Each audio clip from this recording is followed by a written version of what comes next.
The Zephyrian warship Crimson Talon hung in space like a predatory bird, its weapons trained on the human colony ship New Haven. Admiral Kekstar's mandibles clicked with satisfaction as he reviewed the terms of surrender displayed on his tactical screen.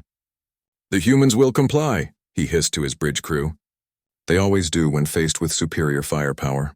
One prisoner as demanded by the Hegemony Council, representative of their pathetic species for our research facilities. Captain Sarah Chen stood in the cramped bridge of the New Haven, her weathered hands gripping the comm console. Behind her, 300 colonists, families seeking a new life on Kepler 442b, waited in terrified silence. The Zephyrian message was clear: surrender one human for study or watch the entire ship burn. "Captain," her first officer whispered, "we could try to run for the asteroid field. With our damaged engines, we'd be space dust in minutes." Sarah's jaw tightened.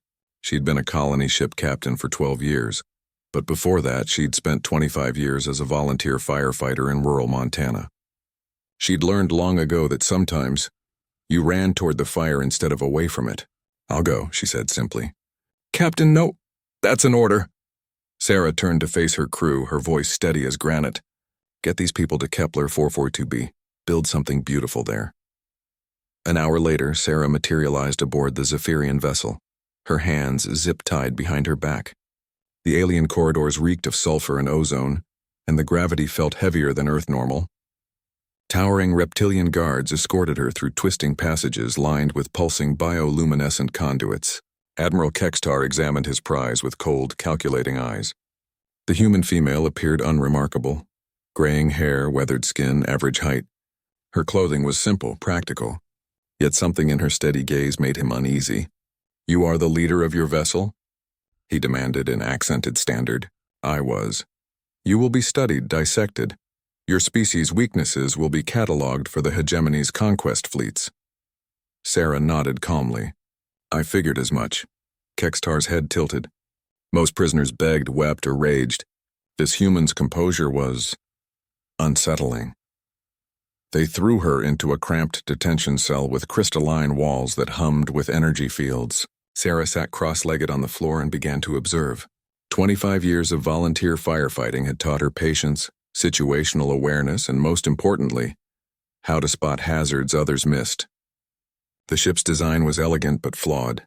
The bioluminescent conduits weren't just decorative. They carried the vessel's primary power distribution. The walls were grown, not built, creating organic stress points, and everywhere the acrid smell of poorly maintained atmospheric recyclers. For 3 days, Sarah watched and listened. She learned the guards' rotation schedules, mapped the ship's layout from sounds and vibrations, and most crucially, identified the critical flaw in Zephyrian engineering. Their elegant bio-integrated systems had no manual overrides. On the 4th day, her cell door opened. A tall, pale alien in a medical coat entered, followed by floating surgical implements that gleamed with menace. "I am Dr. Vexthul," the creature announced. "Your vivisection begins now." Sarah stood slowly. "Before you start cutting, Doc, mind if I ask a question?" Vexthul paused, intrigued by the human's continued calm. "Proceed." "That smell in the air, rotten eggs mixed with burning plastic, that's hydrogen sulfide and overheated polymers. Your atmospheric recyclers are failing." Sarah took a step closer. "I'd guess you've got maybe 6 hours before the buildup becomes toxic to your crew." "Impossible. Our biosystems are self-maintaining. Your biosystems are dying, probably from radiation exposure during your last jump through that nebula 2 days ago. I could hear the recycler struggling from my cell." Sarah's voice took on the authoritative tone she'd used during structure fires. "The question is, do you want your entire crew dead from atmospheric poisoning, or do you want to fix the problem?" Vexthul's pale skin flushed green. He activated a scanner, checking atmospheric readings. His expression shifted from arrogance to alarm. "The human speaks truth," he whispered to Kekstar through his comm device. Minutes later, Sarah found herself in the ship's bioengineering section, surrounded by panicked Zephyrians. The recycler units were indeed failing, their organic components withering like dying flowers.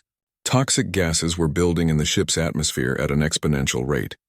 "Your automated systems can't adapt to this kind of failure," Sarah explained, rolling up her sleeves. "They're too integrated, too specialized.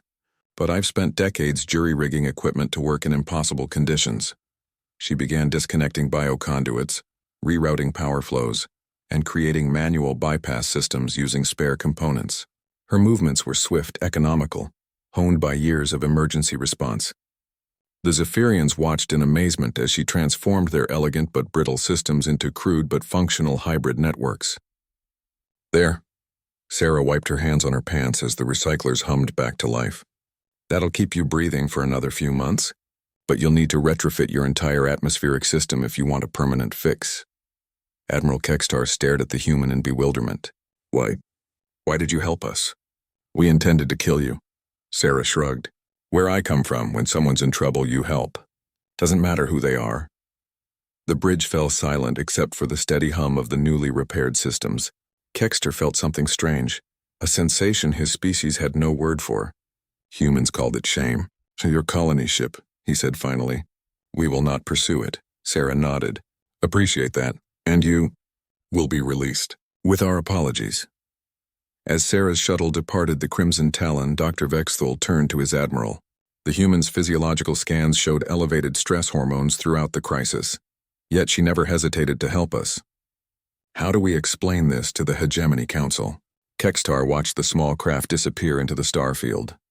We tell them the truth. That humans are the most dangerous species in the galaxy, not because they're the strongest or smartest, but because when they see someone in need, their first instinct is to run toward the danger.